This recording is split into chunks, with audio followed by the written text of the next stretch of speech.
नमस्कार दोस्तों, आप सभी का स्वागत है हमारे YouTube चैनल VCS एकेडमी पर। और आज की इस वीडियो में हम नीट, IIT JEE से रिलेटेड वीडियो लेकर आए हैं। इस वीडियो में हम विद्युत चुंबक के प्रेरण से संबंधित कुछ महत्वपूर्ण क्वेश्चन आंसर यहाँ पर हम देखने वाले हैं, समझने वाले हैं। इस सीरीज का लास्ट वीडियो हमने इसी टॉपिक से रिलेटेड देखा था। इसमें हमने कुछ क्वेश्चंस देखे थे। आज हम उनके आगे के कुछ क्वेश्चंस यहां पर देखने वाले हैं, समझने वाले हैं। देखिए, आज का जो हमारा पहला क्वेश्चन है कि एक अनियमित आकृति के तार को किसी चुंबकीय क्षेत्र में ऐसी वर्तीय आकृति में परिवर्तित किया जाता है जिसकी दिशा कागज की ओर है। प्रेरित धारा की दिशा क्या होगी? तो यहां पर आप ध्यान देंगे कि ये हमारे पास में प्रारंभिक स्थिति ये वाली दे रखी है। प्रारंभ में जो तार है उसकी स्थिति ये है, और जब ये प्रसारित होता है तो ये वर्ती रूप धारण कर लेता है। अंत में ये वृत्ताकार रूप ग्रहण कर लेता है। तो इसमें से गुजरने वाली चुंबकीय क्षेत्र रेखाओं की संख्या बढ़ेगी, चुंबकीय क्षेत्र इंक्रीज होगा। तो हमारे को इसमें चुंबकीय क्षेत्र की डायरेक्शन इस प्रकार से रखनी है कि चुंबकीय क्षेत्र घटे, बी घटे। प्रेरित धारा की दिशा इस प्रकार से होगी कि बी घटना चाहिए। तो बी घटने के लिए चुंबकीय क्षेत्र रेखाएं बाहर निकलनी चाहिए, और चुंबकीय क्षेत्र रेखाएं तो तब बाहर निकलेगी जब धारा वामावर्त दिशा में हो। ये वामावर्त दिशा में क्यों होगी उसको भी क्लियर करें। देखिए, हमने दाहिने हाथ के अंगूठे का नियम यहां पर लगाएंगे। अंगूठा चुंबकीय क्षेत्र की दिशा में और मुड़ी हुई अंगुलियां प्रेरित धारा की दिशा में होगी। ये प्रेरित किसी वृत्ताकार कुंडली में प्रेरित धारा की दिशा निकालने के लिए है। दाहिने हाथ के अंगूठे को चुंबकीय क्षेत्र की दिशा में रखेंगे तो मुड़ी हुई जो अंगुलियां है वो प्रेरित धारा की दिशा को बताएगी। तो यहां पर अपन को क्या करना है? चुंबकीय क्षेत्र गठाना है। तो अंगूठा बाहर की ओर, तो मुड़ी हुई अंगुलियां है वो एंटी क्लॉकवाइज डायरेक्शन में रहेगी। ADCB, ADCB ए के अनुदिश होगा। ऑप्शन ए यहां पर सही हो जाएगा। क्लियर? नेक्स्ट क्वेश्चन की ओर बढ़ते हैं कि परिनालिका को एक बैटरी से जोड़ा जाता है जिससे इसमें स्थायी धारा प्रवाहित होती है। यदि एक लोहे की क्रोड को परिनालिका में प्रवेश कराया जाता है तो धारा, देखिए, परिनालिका के अंदर यदि हम किसी लोहे की क्रोड को अंदर ले जाएंगे,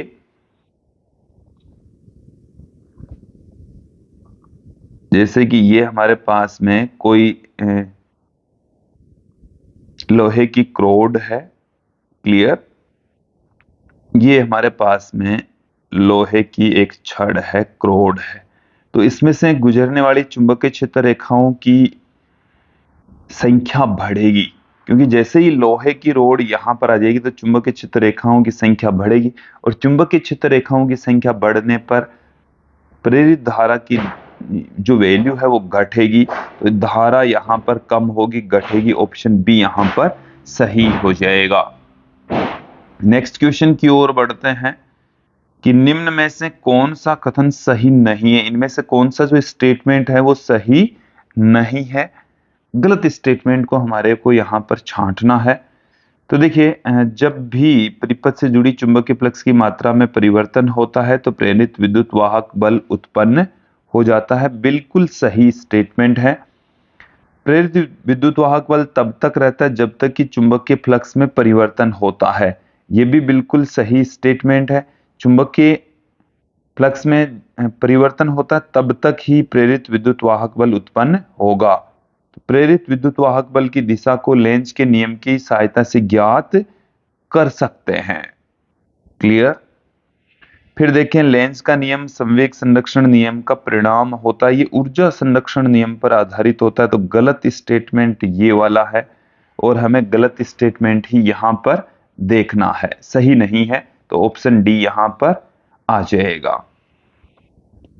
नेक्स्ट क्वेश्चन की ओर बढ़ते हैं। कागज के तल में तथा लंब दिशा की ओर एक समान चुंबकीय क्षेत्र है एक अनियमित आकृति का चालक लूप धीरे धीरे कागज के तल में वर्ती लूप में परिवर्तित होता है तो देखिए ऐसा क्वेश्चन हमने इस वीडियो के शुरू में ही देख लिया था।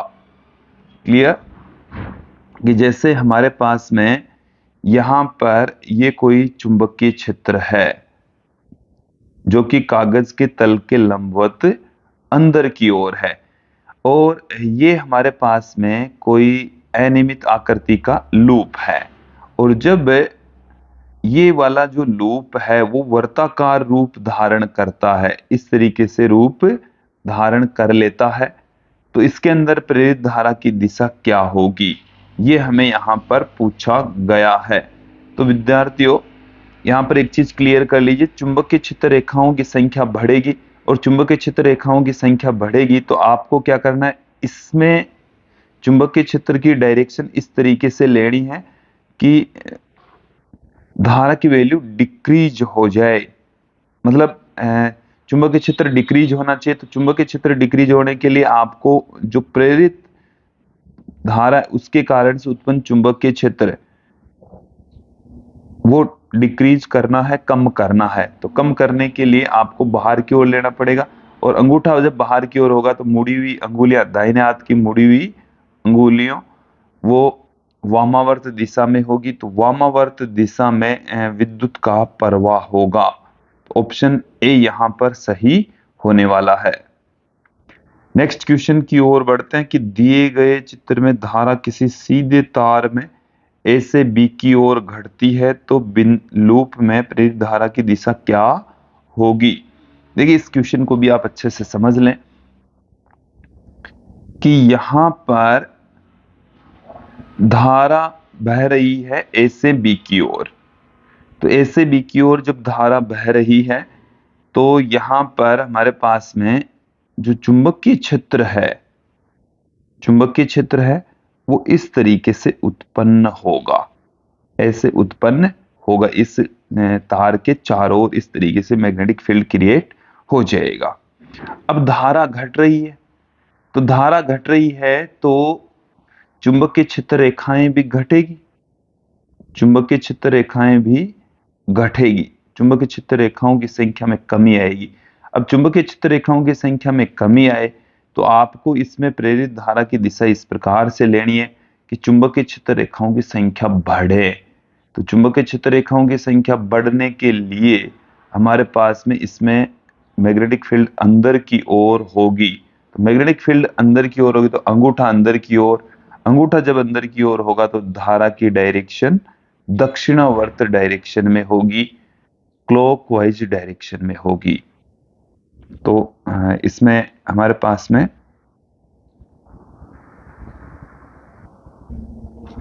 तो ऑप्शन ए यहां पर सही हो जाएगा। नेक्स्ट क्वेश्चन की ओर बढ़ते हैं कि किसी कुंडली में समय टी के साथ प्रेरित विद्युत वाहक बल ई में परिवर्तन को सर्वोत्तम रूप से किस प्रकार से प्रदर्शित किया जाएगा जब एक लघु दंड चुंबक को अपने अक्ष के अनुदिश नियत वेग से गति करता हो।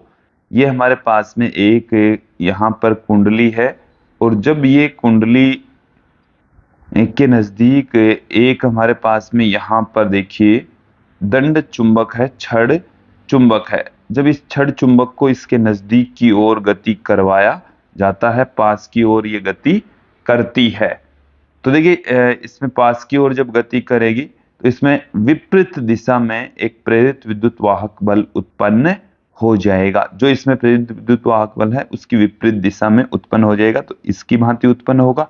फिर जैसे ये बाहर अंदर होगी एक समान चुंबकीय क्षेत्र एक समान रहेगा और उस कंडीशन में प्रेरित विद्युत वाहक बल 0 और जैसे ही बाहर निकलेगी तो पॉजिटिव डायरेक्शन में होगा, तो ऑप्शन बी की भांति प्रेरित विद्युत वाहक बल उत्पन्न होगा। नेक्स्ट क्वेश्चन की ओर बढ़ते हैं कि किसी छड़ चुंबक के उत्तरी ध्रुव को किसी परिनालिका के एक सिरे में तीव्रता से घुसाया जाता है, तो निम्न में से कौन सा कथन इसमें से होने वाली घटना को सही से दर्शाता है। उत्तरी ध्रुव को घुसाएंगे तो उसके नजदीक वाला सिरा भी उत्तरी ध्रुव की भांति ही व्यवहार करेगा, तो जैसे क्लियर कर लें ये हमारे पास में एक परिनालिका है, ये हमारे पास में एक छड़ है। इस छड़ के उत्तरी ध्रुव को यदि हम इसके नजदीक लेकर जाएंगे तो इसके नजदीकी जो सिरा है वो उत्तरी ध्रुव की भांति काम करेगा। ये ए सिरा है, ए सिरे में हम इसको घुसा रहे हैं। तो यहां पर क्लियर करें कि परिनालिका का ए सिरा उत्तरी ध्रुव की भांति व्यवहार करेगा। ऑप्शन ए यहां पर सही, सॉरी सी यहां पर सही हो जाएगा। अगले क्वेश्चन की ओर बढ़ते हैं कि एक अनंत रूप से लंबे बेलन को धनात्मक जेड अक्ष के अनुदिश दिशा में एक समान चुंबकीय क्षेत्र बी के समांतर रखा गया है, तो जेड अक्ष से देखने पर बेलन की सतह पर प्रेरित धारा की दिशा क्या होगी। तो देखिए, जब चुंबकीय क्षेत्र के अनुदिश ही बेलन को रखा जाता है तो उसमें कोई प्रेरित विद्युत वाहक बल या प्रेरित धारा उत्पन्न नहीं होगी, तो प्रेरित धारा शून्य होगी। क्लियर। नेक्स्ट क्वेश्चन देखें कि जब किसी तार का लूप चुंबकीय क्षेत्र में घूर्णन करता है तो प्रेरित विद्युत वाहक बल की दिशा परिवर्तित होती है। तो आधे चक्र के पश्चात प्रेरित विद्युत वाहक बल की या प्रेरित धारा की दिशा चेंज हो जाती है। नेक्स्ट क्वेश्चन देखें कि एक वर्तीय कुंडली चुंबकीय क्षेत्र के क्षेत्र में अरिये रेडियली रूप से प्रसारित होती है, मतलब उसका आकार बढ़ रहा है तथा कुंडली में कोई विद्युत वाहक बल उत्पन्न नहीं होता है। तो ऐसा होता है क्योंकि चुंबकीय क्षेत्र नियत होता है। देखो, चुंबकीय क्षेत्र के नियत होने से कोई फर्क नहीं पड़ेगा क्योंकि यहाँ पर क्षेत्रफल बढ़ रहा है, क्षेत्रफल में परिवर्तन हो रहा है। तो क्षेत्रफल में परिवर्तन होगा तो प्रेरित विद्युत वाहक बल उत्पन्न होता है, तो इससे कोई फर्क नहीं पड़ेगा। चुंबकीय क्षेत्र के नियत होने के बाद भी प्रेरित विद्युत वाहक बल उत्पन्न हो जाएगा, तो ये स्टेटमेंट यहां पर सही नहीं होने वाला। नेक्स्ट है कि चुंबकीय क्षेत्र वर्तीय कुंडली की तरह समान तल में होता है तथा यह परिवर्तित हो भी सकता है या नहीं भी। तो देखिए, यहां पर चुंबकीय क्षेत्र है वो वर्तीय कुंडली के तल में होता है। तो चुंबकीय क्षेत्र है वर्तीय कुंडली की तल में होगा तो वहां पर प्रेरित विद्युत वाहक बल शून्य होगा। यह भी बिल्कुल सही स्टेटमेंट है। नेक्स्ट देखें कि चुंबकीय क्षेत्र में एक लंबवत घटक कुंडली के तल से होता है जिसका परिमाण उपयुक्त रूप से घट रहा है। तो यहां पर यदि चुंबकीय क्षेत्र का मान नियत दर से घटता है, उपयुक्त रूप से घटता है, तो भी प्रेरित विद्युत वाहक बल उत्पन्न नहीं होगा। तो ऑप्शन बी और सी दोनों यहां पर सही होने वाले हैं। इसका आंसर डी आएगा। नेक्स्ट क्वेश्चन की ओर बढ़ते हैं कि एक जेट विमान 1600 किलोमीटर प्रति घंटे की चाल से पश्चिम में गति कर रहा है। इसके 20 मीटर फैलाव पर पृथ्वी के चुंबकीय क्षेत्र का परिमाण इतना है, तो दिक्पात कोण, यहां पर वैसे दिक्पात कोण की जगह नमन कोण आना चाहिए था। नमन कोण हमारे पास में यहां पर 30 डिग्री है। तो पृथ्वी के चुंबकीय क्षेत्र का जो ऊर्ध्वाधर घटक है, परिणामी चुंबकीय क्षेत्र ये थीटा है, तो बी साइन थीटा, जो चुंबकीय क्षेत्र यहां पर यूज में आएगा बी साइन थीटा होगा। क्लियर। तो किसी छड़ में उत्पन्न प्रेरित विद्युत वाहक बल BLV होता है और यहां पर जो बी है वो एक्चुअल में BH होगा, BV होगा, सॉरी, वर्टिकल कंपोनेंट। तो BV की जो वैल्यू है वो B साइन थीटा, तो E बराबर B sine theta into LV। तो यहां से B की जो वैल्यू है वो है 5 गुणा 10 की घात -4, L का जो मान है वो है 20, V की जो वैल्यू है वो हमारे पास में है 1600। तो 1600 गुणा 5/18 करके हम इसको मीटर प्रति सेकंड में कन्वर्ट कर लेंगे। तो 1600 गुणा 5/18। और विद्यार्थी यहाँ से आप कैलकुलेट करेंगे तो आपके पास में फाइनल आंसर आ जाएगा 2.2 वोल्ट। क्लियर? तो ऑप्शन बी यहाँ पर सही हो जाएगा। नेक्स्ट क्वेश्चन की ओर बढ़ते हैं कि चित्रानुसार एक धातु की छड़ एक आंशिक परिपथ के साथ संपर्क बनाती है तथा परिपथ को पूर्ण करती है। तो परिपथ का क्षेत्रफल चुंबकीय क्षेत्र B बराबर 0.15 टेस्ला के साथ लंबवत होता है। यदि कुल परिपथ का प्रतिरोध, देखिए परिपथ का कुल जो प्रतिरोध है वो यहाँ पर छपा नहीं है, 3 ओम है। 3 ओम। क्लियर? तो 2 मीटर प्रति सेकंड की नियत चाल से दर्शाए गए अनुसार छड़ को घुमाने के लिए आवश्यक बल की वैल्यू क्या होगी। तो यहाँ पर जो डायग्राम है उसमें हमारे को रेजिस्टेंस भी दे रखा है, चुंबकीय क्षेत्र भी अंदर की ओर दे रखा है। ये जो छड़ है इसकी लंबाई 50 सेंटीमीटर दे रखी है, वेलोसिटी दे रखी है, बल की वैल्यू पूछी है। तो देखिए विद्यार्थी, सबसे पहले तो हम इस छड़ में उत्पन्न प्रेरित विद्युत वाहक बल ज्ञात करेंगे। तो देखिए E बराबर होता है BLV। तो B का मान हमारे पास में 0.15, L का मान जो लंबाई हमारे पास में है वो 0.5, वेलोसिटी हमारे पास में 2, तो इसको गुणा करेंगे तो हमारे पास में 1 हो जाएगा, 0.15 वोल्ट ही आएगा। तो E की वैल्यू आ गई 0.15। ठीक है, अब यहां से हम I निकालते हैं जो कि E बट्टे में R होगा। E की वैल्यू 0.15, R का मान 3। तो यहां से हमारे पास में जो I है वो आ जाएगी 0.05 एम्पियर, 0.05 एम्पियर। और अब देखो हम बल निकालेंगे ILB साइन थीटा। थीटा यहाँ पर 90 डिग्री है। थीटा यहाँ पर कितना है? 90 डिग्री। तो I की वैल्यू हमारे पास में 0.05, L 0.5, B हमारे पास में यहाँ पर 0.15। तो यहाँ से हम कैलकुलेट करेंगे तो हमारे पास में इस बल की वैल्यू प्राप्त हो जाएगी 3.75 × 10⁻³ न्यूटन। ये अपन को प्राप्त हो जाएगी। ऑप्शन ए यहाँ पर सही हो जाएगा। नेक्स्ट क्वेश्चन की ओर बढ़ते हैं कि एक 2 मीटर लंबी धात्विक छड़ अपने एक सिरे से गुजरने वाली छड़ के अभिलंबवत अक्ष के परितः 200 रेडियन प्रति सेकंड की कोणीय आवर्ती से घूमती है। तो छड़ का दूसरा सिरा किसी वर्ती धात्विक वलय के साथ संपर्क में है। तो अक्ष के समांतर 0.5 टेस्ला का नियत चुंबकीय क्षेत्र हर कहीं स्थित है। तो केंद्र व वलय के मध्य उत्पन्न विद्युत वाहक बल क्या होगा।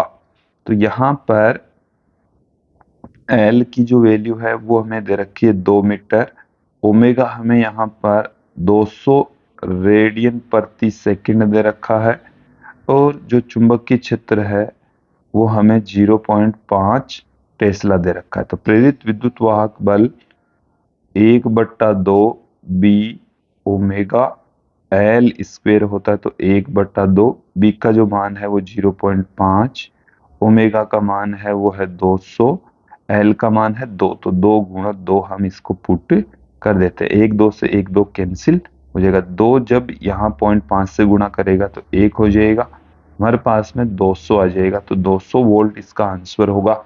ऑप्शन बी यहाँ पर सही हो जाएगा। नेक्स्ट क्वेश्चन की ओर बढ़ते हैं कि प्रत्येक 0.8 मीटर लंबाई वाले 20 धात्विक तिल्ली वाले एक पहिए को किसी स्थान पर भू चुंबकीय क्षेत्र H के क्षैतिज घटक के लंबवत तल में 120 परिक्रमण प्रति मिनट की चाल से घुमाया जाता है। यदि उस स्थान पर H की वैल्यू 0.4 × 10⁻⁴ हो तो पहिए की धुरी और उसकी नेमी के बीच, मतलब उसकी अक्ष और उसकी परिधि के बीच में कितना प्रेरित विद्युत वाहक बल उत्पन्न होगा। तो देखिए प्रेरित विद्युत वाहक बल E बराबर होता है 1/2 बी ओमेगा एल स्क्वायर, और यहां पर हम ओमेगा के स्थान पर 2 पाई न्यू पुट कर सकते हैं, 2 पाई न्यू। तो यहां से B pi new L square आ जाएगा। तो बी का जो मान है वो 0.4 गुणा 10 की घात -4, पाई की वैल्यू 3.14 न्यू। तो न्यू यहां पर हमें दे रखा है 120 चक्कर प्रति मिनट। यहां पर 120/60 साइकिल प्रति सेकंड आ जाएगा। तो 2 आ जाएगा इसका मान, 2 साइकिल प्रति सेकंड। तो 2 मैं यहां पर पुट कर देता हूं, तो 0.8 गुणा 0.8, तो अपने पास में कैलकुलेट करेंगे तो फाइनल वैल्यू आ जाएगी 2.3 into 10⁻⁻4 volt. Clear. Next question की ओर बढ़ते हैं। कैपिटल आर प्रतिरोध की एक खिसकने वाली छड़ AB को चित्र में दर्शाया गया है। यहाँ चुंबकीय क्षेत्र B नियत है तथा कागज के बाहर है। समांतर तारों में कोई प्रतिरोध नहीं है तथा छड़ नियत वेग v से गति कर रही है। तब समय t बराबर 0 पर स्विच बंद होता है तो खिसकने वाली छड़ AB में प्रेरित धारा क्या होगी। देखिए यहाँ पर एक संधारित्र लगा हुआ है और इस छड़ के अंदर उत्पन्न जो प्रेरित धारा की दिशा है, यहाँ पर इसकी जो लंबाई है वो हमें इस क्वेश्चन के अंदर, देखिए इसको क्लियर कर ले। Q संधारित्र पर आवेश है, D इसकी लंबाई है। देखो यहाँ पर हमें D दे रखा है, तो ऑप्शन बी के अकॉर्डिंग प्रेरित विद्युत वाहक प्रेरित धारा आ जाएगी। नेक्स्ट क्वेश्चन देखें कि 1 मीटर लंबाई की एक धातु का चालक कोणीय वेग 5 रेडियन पर सेकंड से अपने एक सिरे के परितः ऊर्ध्वाधर रूप से घूमता है। यदि भूचुंबकीय क्षेत्र का क्षैतिज घटक 0.2 गुणा 10⁻⁻4 टेस्ला है तो चालक के सिरों पर उत्पन्न प्रेरित विद्युत वाहक बल क्या होगा। तो देखिए हमारे पास में E बराबर 1/2 बी ओमेगा एल स्क्वायर होता है। सबकी वैल्यू पुट कर देंगे। बी का मान हमारे पास में है 0.2 गुणा 10 की घात -4, ओमेगा का मान हमें दे रखा है 5, एल का मान हमें 1। तो 0.2 जब 5 से गुणा होगा तो 1 आ जाएगा। तो ये हमारे पास में आ गया 0.5 गुणा 10 की घात -4। तो इसको हम 50 गुणा 10 की घात -6 वोल्ट भी पुट कर सकते हैं। तत्पश्चात ये 50 माइक्रो वोल्ट आ जाएगा। क्लियर। नेक्स्ट क्वेश्चन की ओर बढ़ते हैं कि एक थोड़े खुले 6 सेंटीमीटर और 2 सेंटीमीटर भुजाओं का आयताकार लूप की लंबाई 0.4 टेस्ला परिमाण के एक समान चुंबकीय क्षेत्र से बाहर की ओर गति करता है। यदि बड़ी भुजा के लंबवत दिशा में लूप का वेग 2 सेंटीमीटर प्रति सेकंड हो तो खुले सिरे पर उत्पन्न विद्युत वाहक बल क्या होगा। तो देखिए जो लूप है उसको एक बार समझ लें, लूप किस तरीके से है। लूप विद्यार्थियों इस तरीके से है, एक तरफ से थोड़ा सा खुला हुआ है और ये बड़ी वाली भुजा के अनुदिश इधर गति कर रहा है। ओके, इस डायरेक्शन में ये गति कर रहा है। तो इस बड़ी वाली भुजा के सिरों पर ही जो 6 सेंटीमीटर की है, इसमें ही प्रेरित विद्युत वाहक बल उत्पन्न होगा। तो कितना प्रेरित विद्युत वाहक बल उत्पन्न होगा? BLV उत्पन्न होगा। तो यहां से आप ध्यान दें, जो B की वैल्यू हमारे पास में है वो 0.4, L का मान 6 सेंटीमीटर, तो 6 गुणा 10 की घात -2, और V का मान हमारे पास में 2 सेंटीमीटर प्रति सेकंड, तो 2 गुणा 10 की घात -2। कैलकुलेट कीजिए, तो 6 को जब 4 से गुणा करेंगे 2.4, तो ये 4.8 गुणा 10 की घात -4 वोल्ट आ जाएगा। क्लियर? तो ऑप्शन बी यहां पर सही होने वाला है। अगले क्वेश्चन की ओर बढ़ते हैं कि प्रश्न संख्या 48 में यदि वेग छोटी भुजा के लंबवत हो तो उत्पन्न विभव क्या होगा? अब एक बार फिर से आप ध्यान दें कि हमारे पास में जो लूप है वो इस तरीके से है, और छोटी भुजा के अनुदिश यदि वेलोसिटी हो 2 सेंटीमीटर, तो अब की बार प्रेरित विद्युत वाहक बल क्या होगा? वही BLV। B का जो मान है वो 0.5, L का मान अब की बार 2 लेंगे। ठीक है, एक बार B की जो वैल्यू है उसको क्लियर कर लेते हैं। B का जो मान है वो 0.4 है विद्यार्थियों, 0.4, और V का मान है वो सेम ही है, 2 गुणा 10 की घात -2। तो 2 को 2 से गुणा करेंगे 4, 4 को 4 से गुणा करेंगे 16, एक डिजिट पहले हम पॉइंट पुट कर देंगे, ये हमारे पास में आ जाएगा। ऑप्शन डी यहां पर सही हो जाएगा। नेक्स्ट क्वेश्चन की ओर बढ़ते हैं कि L लंबाई की एक छड़ को इसके मध्य बिंदु से गुजरने वाले अक्ष के परितः एक समान कोणीय वेग ओमेगा से घुमाया जाता है, किंतु यह घूर्णन अक्ष के समांतर दिशा के साथ ऋण B के एक समान चुंबकीय क्षेत्र में इसकी लंबाई के लंबवत है, तो छड़ के सिरों, दोनों सिरों के बीच में उत्पन्न प्रेरित विद्युत वाहक बल कितना होगा?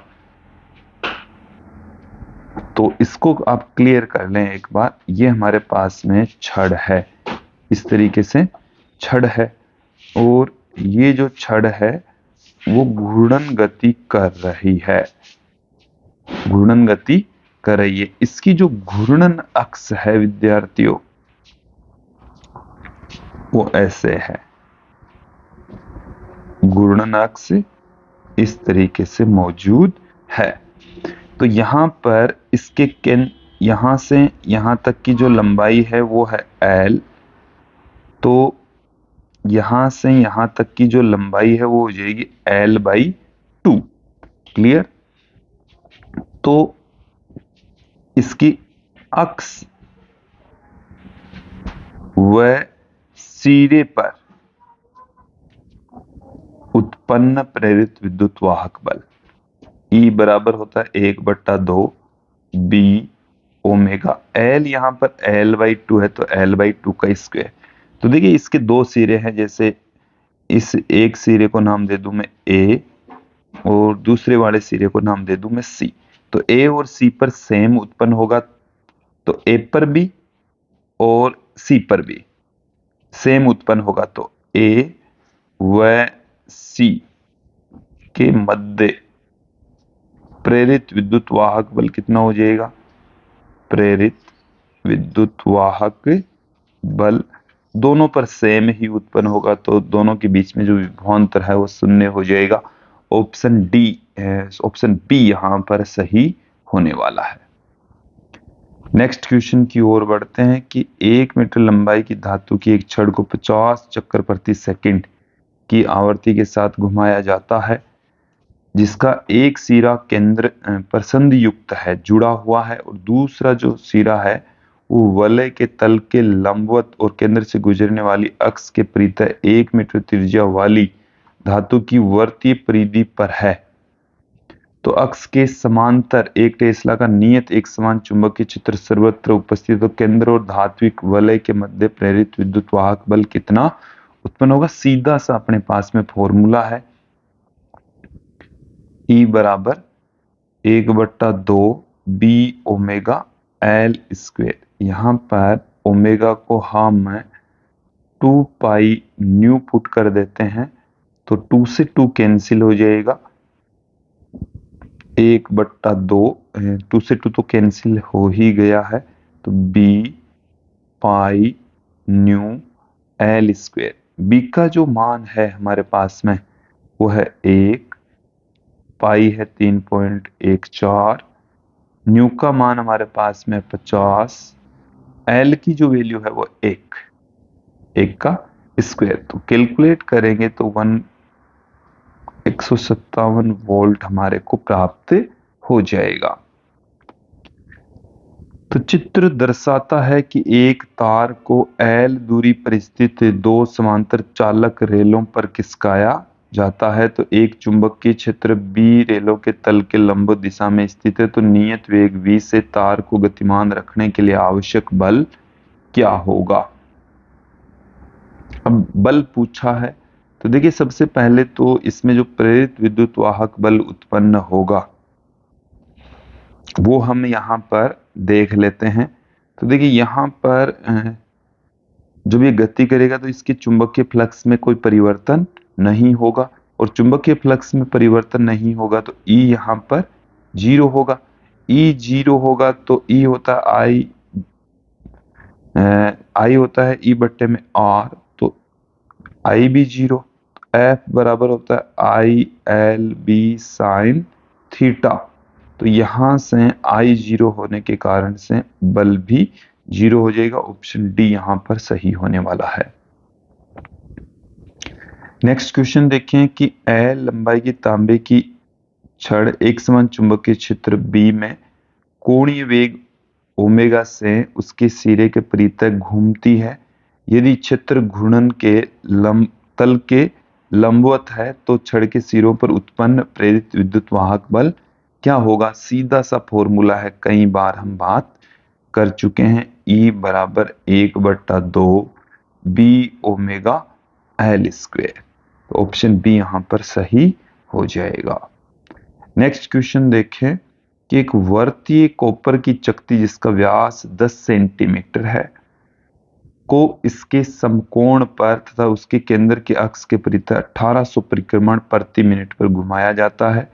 1 वेबर पर मीटर स्क्वायर के चुंबकीय क्षेत्र B का जो कि एक लंबवत होता है, तो चकती और उसकी नेमी के अक्ष के मध्य विभवांतर कितना होगा। तो प्रेरित विद्युत वाहक बल हमारे को यहां पर ज्ञात करना है। तो देखिए सबसे पहले तो हमारे को जो L की वैल्यू है वो फाइंड आउट करनी है, तो वो आ जाएगी 5 सेंटीमीटर।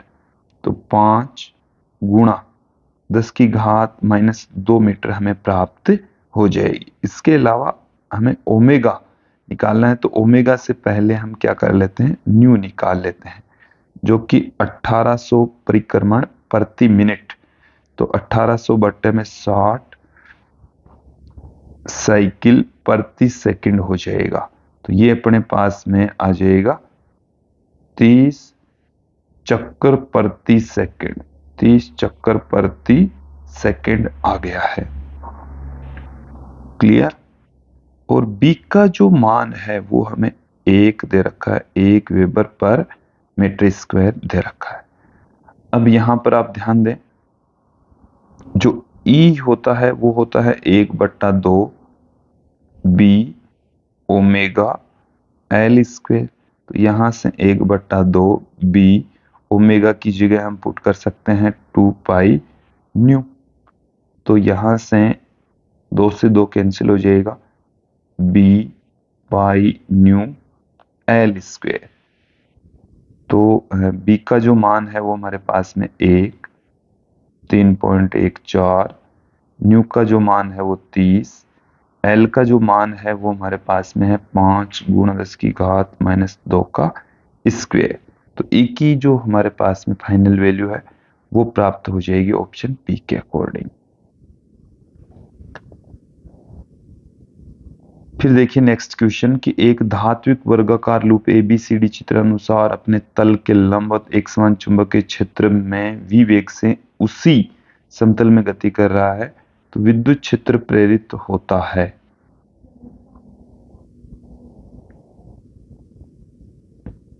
तो देखिए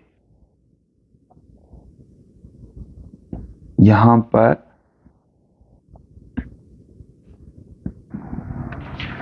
विद्यार्थियों जब तक ये लूप इस चुंबकीय क्षेत्र से बाहर नहीं निकलता, कहीं पर भी विद्युत क्षेत्र या प्रेरित विद्युत वाहक बल उत्पन्न नहीं होगा। तत्पश्चात यहां पर ऑप्शन सी आ जाएगा।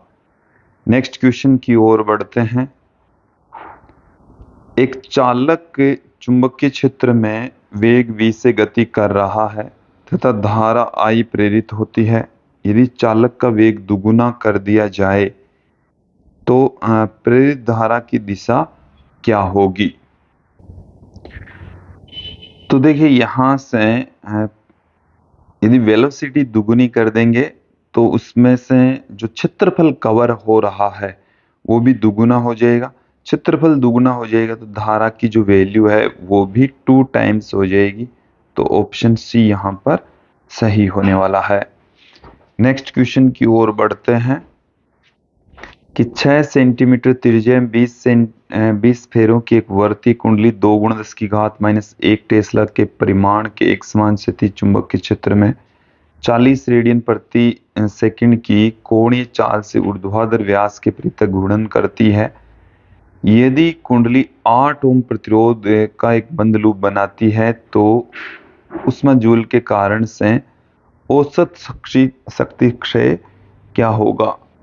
तो देखिए सबसे पहले तो हमें यहाँ पर प्रेरित विद्युत वाहक बल ज्ञात करना है। तो E बराबर होता है, देखिए एक समान चुंबकीय क्षेत्र में यदि कोई कुंडली घूर्णन गति करती है तो N A B ओमेगा होता है। यहाँ पर एक की जगह हम पुट कर देंगे पाई आर स्क्वेयर। तो यहाँ पर हम इन सब की वैल्यू पुट कर देते हैं। तो देखिए n यहाँ पर फेरों की संख्या 20 गुणा 3.1 4, r की वैल्यू हमारे पास में है 6, तो 6 गुणा 10⁻² का स्क्वेयर। b यहाँ पर 2 गुणा 10⁻1 और ओमेगा हमारे पास में है 40। तो कैलकुलेट करेंगे तो अपने पास में E का मान आ जाएगा जो कि 0.18 वोल्ट प्राप्त होगा। क्लियर? अब यहां पर आप ध्यान दें कि जो धारा है I है वो E बट्टे में R होगी। तो 0.18 बट्टे में R, तो R की वैल्यू हमें 8 दे रखी है तो 0.023 एम्पियर आ जाएगा। अब औसत शक्ति, तो औसत शक्ति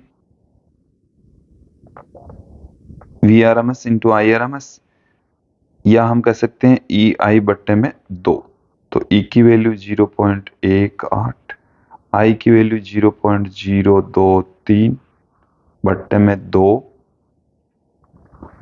तो यहां पर हमारे पास में 2.07 गुणा 10⁻³ वाट। क्लियर? नेक्स्ट क्वेश्चन की ओर बढ़ते हैं कि एक तार स्मॉल r त्रिज्या के अर्धवर्त के रूप में एक समान चुंबकीय क्षेत्र B में कोणीय आवर्ती ओमेगा से वर्त के परितः घूर्णन करता है, तो घूर्णन अक्ष उस क्षेत्र के लंबवत है। यदि परिपथ का कुल प्रतिरोध कैपिटल R हो तो घूर्णन की प्रति आवर्ती उत्पन्न औसत शक्ति क्या होगी? तो यहां पर आप ध्यान दें, जो अपने पास में फाई होता है वो BA cos थीटा होता है। तो यहां से B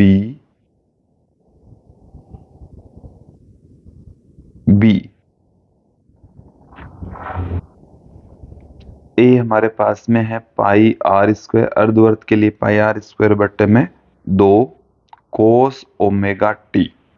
अब देखिए जो प्रेरित विद्युत वाहक बल होता है वो चुंबक के फ्लक्स में परिवर्तन की दर के बराबर होता है। तो यहां से 1/2 बी 1/2 बी आ गया पाई आर स्क्वेयर, तो एज इट इज रह जाएगा, और कोस ओमेगा टी का माइनस साइन ओमेगा टी हो जाएगा, और यहां से एक ओमेगा टी और बाहर निकलेगा तो इसके गुणा में ओमेगा और आ जाएगा। अब देखिए यहां से अपने पास में औसत शक्ति होता है ई स्क्वेयर बट्टे में आर, ई स्क्वेयर बट्टे में आर। तो यहां से देखिए आर की जो वैल्यू है आर ही पड़ा है, ठीक है, और स्क्वेयर करेंगे तो बी का स्क्वेयर, पाई का स्क्वेयर, आर का स्क्वेयर, तो आर की घात 4 होगी, ओमेगा का स्क्वेयर और साइन स्क्वेयर ओमेगा टी। औसत शक्ति के लिए क्या हो जाएगा, औसत शक्ति देखो यहां पर 1/2 भी था, तो यहां से औसत शक्ति के लिए साइन स्क्वेयर ओमेगा टी का औसत मान 1/2, तो ये अपने पास में आ जाएगा 1/4, 1/4 B square pi square R की घात 4 ओमेगा स्क्वेयर। तो ऐसा तो कहीं ऑप्शन में नजर आ रहा है, तो आप गौर करके देखें, B pi R square omega, इनका तो होल स्क्वायर आ ही गया।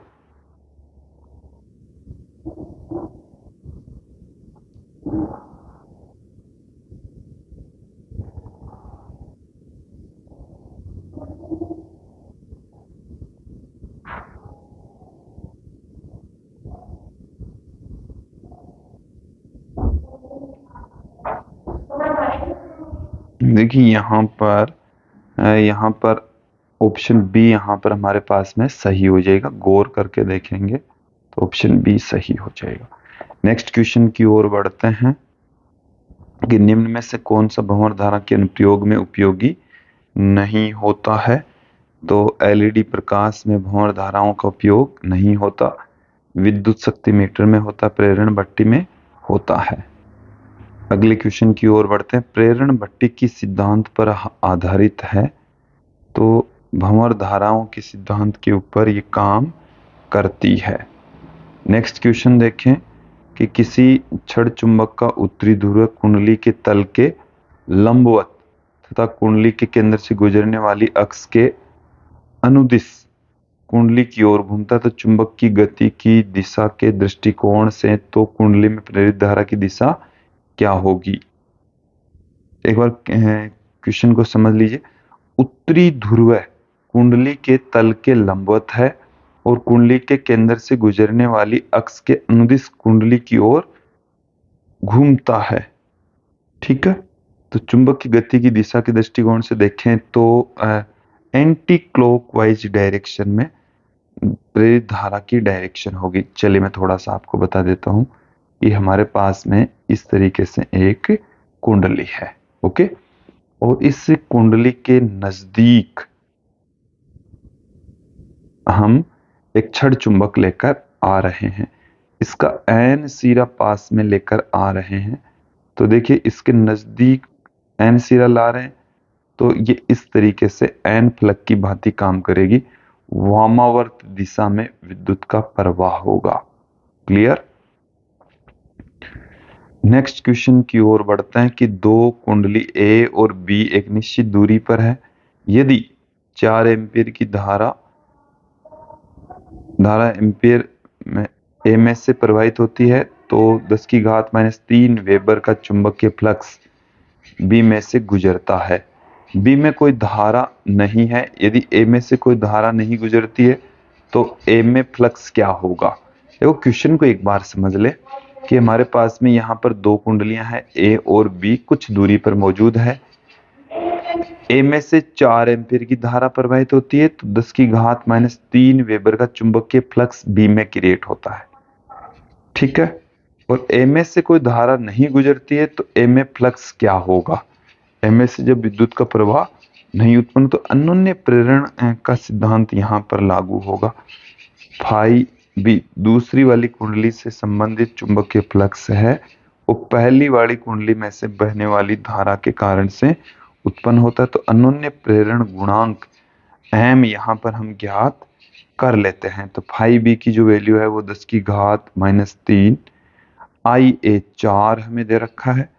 तो यही हमारे पास में 1/4 गुणा 10 की घात -3 हेनरी एम आ जाएगा।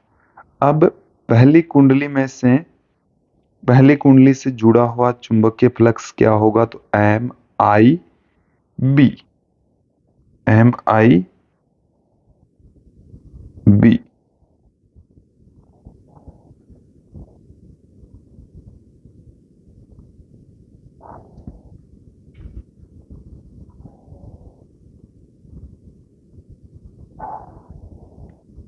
एम आई बी, तो एम का मान 1/4 गुणा 10 की घात -3 और आई बी की वैल्यू हमें यहां पर दे रखी है 2।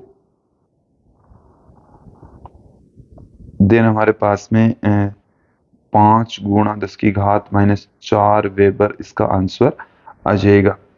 यदि ए में से कोई धारा नहीं गुजरती और बी में से यहाँ पर इसमें हमें दे नहीं रखा है तो मैं बी से प्रवाहित धारा क्लियर कर देता हूं, 2 एम्पियर है। तो ए में फ्लक्स कितना होगा? तो 5 गुणा 10 की घात -4 वेबर होगा। ऑप्शन सी यहां पर सही होने वाला है। नेक्स्ट क्वेश्चन की ओर बढ़ते हैं कि त्रिज्या ए और प्रत्येकांक लंबाई फेरों की संख्या n1, एल लंबाई की एक छोटी परिनालिका को त्रिज्या b, प्रत्येकांक लंबाई फेरों की संख्या n2 की एक लंबी परिनालिका के अंदर समाक्षीय रूप से रखा जाता है तो निकाय का अन्य प्रेरण गुणांक क्या होगा? तो समाक्षीय परिनालिकाओं के लिए अन्य प्रेरण गुणांक का फॉर्मूला होता है म्यू नॉट n1 n2 पाई ए स्क्वेयर या पाई आर स्क्वेयर इंटू में एल, ये हमारे पास में आ जाएगा। तो छोटी वाली जो त्रिज्या है वो ए है तो यहाँ पर m बराबर म्यू नॉट पाई ए स्क्वेयर n1 n2 एल आ जाएगा। क्लियर? तो विद्यार्थियों ये था आज का हमारा वीडियो जिसमें हमने विद्युत चुंबकीय प्रेरण से संबंधित कुछ महत्वपूर्ण क्वेश्चन आंसर देखे। मुझे उम्मीद है आप लोगों को ये अच्छे से समझ में आए होंगे। आज के लिए इतना ही। धन्यवाद दोस्तों।